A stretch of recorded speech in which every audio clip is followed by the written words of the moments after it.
जगन्नाथपुरी की सुनहरी शाम थी। समुद्र किनारे ठंडी हवाएं चल रही थीं। संत माधवदास जी रोज की तरह नंगे पैर रेत पर धीरे धीरे टहल रहे थे। लहरें उनके चरणों को छू रही थीं और दूर भव्य जगन्नाथ मंदिर दिखाई दे रहा था।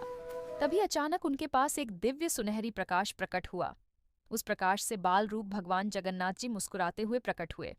उनकी बड़ी गोल आंखें, पीली धोती और मोरपंख वाली पगड़ी दिव्य आभा से चमक रही थी। माधवदास जी भावुक होकर हाथ जोड़ते हैं और दोनों समुद्र किनारे बैठकर प्रेम से बातें करने लगते हैं। लेकिन आज भगवान जगन्नाथ जी कुछ उदास दिखाई दे रहे थे। माधवदास जी ने चिंता से पूछा, प्रभु, आप उदास क्यों हैं? भगवान जगन्नाथ जी धीरे से मुस्कुराए और बोले, माधवदास, बहुत दिन हो गए, चोरी नहीं की। यह सुनते ही माधवदास जी चौंक गए। लेकिन भगवान जगन्नाथ जी शरारती मुस्कान के साथ उन्हें रात में राजा के बगीचे में ले गए। चारों तरफ चांदनी फैली हुई थी। पेड़ों पर बड़े बड़े फल लटक रहे थे और जुगनू चमक रहे थे। भगवान नीचे खड़े रहे और माधवदास जी डरते डरते पेड़ पर चढ़ गए।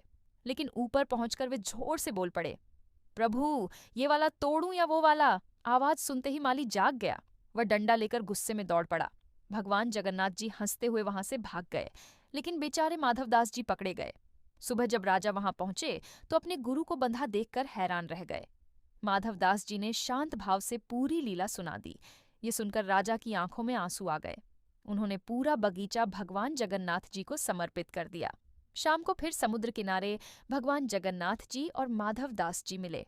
दोनों मुस्कुरा रहे थे और समुद्र की लहरों के बीच उनकी दिव्य मित्रता अमर हो गई।